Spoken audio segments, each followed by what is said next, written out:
What it do, Packer Nation? Camille Davis coming to you on the Pack a Day podcast YouTube channel shortly after a very satisfying, super satisfying, entertaining 27-13 Packers win over the Detroit Lions.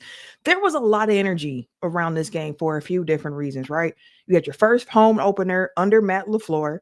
You had the debut of Micah Parsons. Plus, it's against the Detroit Lions, who have gotten the better of the Packers over the last few seasons. Shoot, Lions came into this game with 3 straight wins at Lambeau Field. And we've seen the Packers get off to slow starts and then kind of find themselves back in the game in the second half. Was not the case in this game, and I'm thrilled that that was the case. The Packers got off to a fast start in this one. That offense scored on their first 3 possessions of the game. And the third possession, that third drive the Packers offense had, was my favorite, the shortest 2 plays. 65 yards. You have Romeo Doubs catch a 48-yard pass, career long catch for Romeo Doubs, by the by. And then you had that followed up with a 17-yarder to Jaden Reed for a touchdown. Quick. And that felt like how the offense was moving throughout that first half. Again, scored on their 3 first possessions. And at that point, after that quick possession, 2 plays for a touchdown, Love was 10 of 14. He had 158 yards. He had threw for 2 touchdowns at this point. Second half, the Packers really tried to lean on the run offense a bit more than they did in the first half. First half, the run wasn't really going anywhere. Honestly, both teams did a fantastic job against the run. Third quarter, the Packers offense couldn't generate any points, but their patience in the run game did pay off in the fourth, which was impressive that they got that run production in the fourth, because that's when Tom was out the game and Kennard came in for him, replacing him. There were some injuries in the second half for the Packers to navigate, but they continued to find a way. Josh Jacobs kept at it. First half, 6 rushes, 8 yards. That was it for him in the first half. Second half, 58 yards and a touchdown. Again, he had to work for everything he got in this one. Lions run defense was really good, but the Packers were able to do enough. Jordan Love finished the game 16 of 22 for 188 yards, 2 touchdowns, good for 128.6 passer rating. We had 10 different Packers catch at least one pass.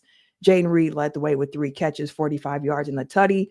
But again, like I said earlier, Micah Parsons, the big trade acquisition for the Packers, which first, let me say again, thank you, Jerry Jones. Truly do appreciate it. I swear I do. I swear I do. I swear I do. Because Micah Parsons only played in 29 of a possible 65 snaps on the defense, good for about 45% of the defensive snaps.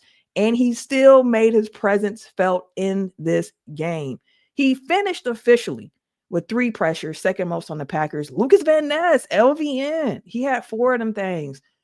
Parsons, pressures. We had a 2-yard loss on a completion on one of them. We had an interception when Evan Williams jumped the route beautifully off of the pressure that Parsons was able to put on Goff. And then you also had a sack from that Parsons pressures. And even the numbers that don't appear on the stat sheet, his presence in the game, getting those double teams, sometimes triple teams, because I think it was in the fourth quarter, by this point, when the Lions were backed up, almost on the goal line there.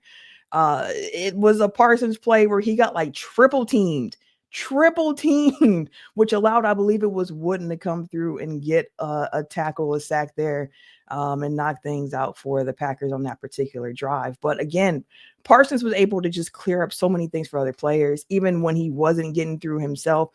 You saw a lot of guys on that Packers defense eating, making plays. You saw Rashawn Gary get in there for a sack. I believe he finished with 1.5 sacks in the game today. Lucas Van Ness, like I mentioned, LBN, led the team in pressures. You saw him. You felt his presence in this game, which is what we've been waiting for since drafting him on the team. You felt Wooden in this game. You felt Wyatt in this game. Like, this was a game. And then the linebacking core, Edgerrin Cooper, like, there were times where he's running, he's missing things, he's running past the play, but more often than not, he was making an impact on the field. It was one of those games where, again, against the Lions, to see the Packers come out and play a cleaner game than Detroit, to see the Packers win the turnover battle, even though it was only 1-0, and Jordan Love did throw one that was in the hands. Probably should have been picked off, but it wasn't. Then he threw another one that was picked off for a pick six, but it don't count. Wipe it out your memory. It didn't happen because there were penalties on the play. But the Packers were able to win that turnover battle. They won the sack battle. Shout out to the offensive line for the Green Bay Packers because they did a fantastic job of keeping Jordan Love clean in this game. And speaking of clean, the Packers only committed 4 penalties in this entire game. And we know penalties have been a problem for the Packers. Hey friends, I am so incredibly excited to announce that I'm going to be partnering with my favorite fantasy sports app, Sleeper, all season long here on Pack-A-Day. Now, what I love about this partnership is this has been the fantasy app that I have been using for forever, including with the current Dynasty League that I am in with the likes of Tom Grossi, Dusty Evely, Perry Goldstein, Maggie Loney, etc. And yes, I do have a championship season under my belt in that league, but I digress. If you have not heard of the fantasy app Sleeper yet, you are completely missing out. And I have a little secret for you. It is more than just a platform for your season-long fantasy leagues. It has so much more than that.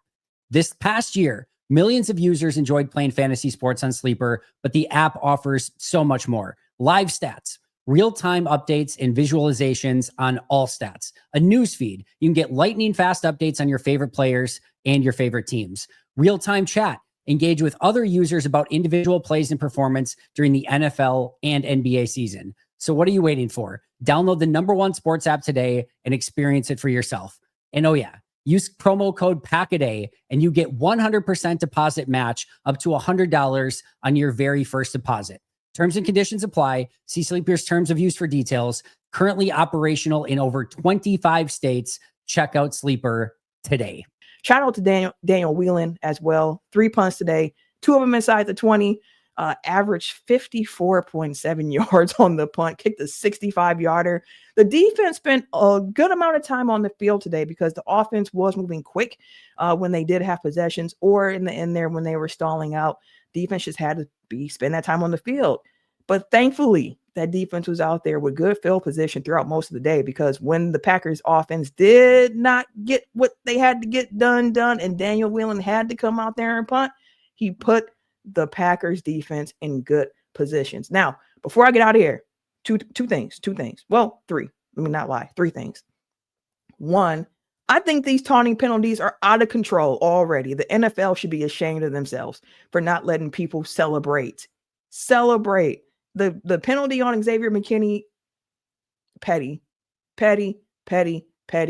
Didn't need to have it, especially NFL though. If you're going to call this, call it both ways. Second quarter, right before a 2-minute warning, I believe it was Jameis Williams converted a 4th and 2, like a 10, 11-yard pass or something like that. He was all up on Xavier McKinney talking cash.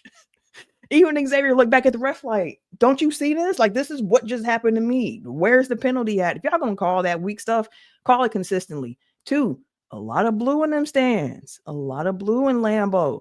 And it wasn't a gold package game. It was not gold package, but because it doesn't matter, the Packers win their home opener for the 13th straight year. There were some injuries to keep an eye on because the Packers do have a quick turnaround Thursday back at Lambeau against the Washington Commanders. Keep an eye on Zach Tom, who left the game with a hip injury. Keep an eye on Aaron Banks, who left the game with an ankle injury. Keep an eye on Brenton Cox, who left the game with a groin injury. And Bo Melton, who left the game with a shoulder injury. Again, a quick week, a quick turnaround for the Packers, but it should be fun. We got a thrilling week 1 victory here over the Lions. And what more can you ask for? Week 1 against a divisional rival that had your number the last few years, won the North the last 2 years, and here you are, 1-0 over the Lions, and just to start your season off, a breath of fresh air. So that's all I got for you. Make sure you keep it locked in to the Pack-A-Day podcast on the YouTube side and the audio side. And as always, go Pack, go.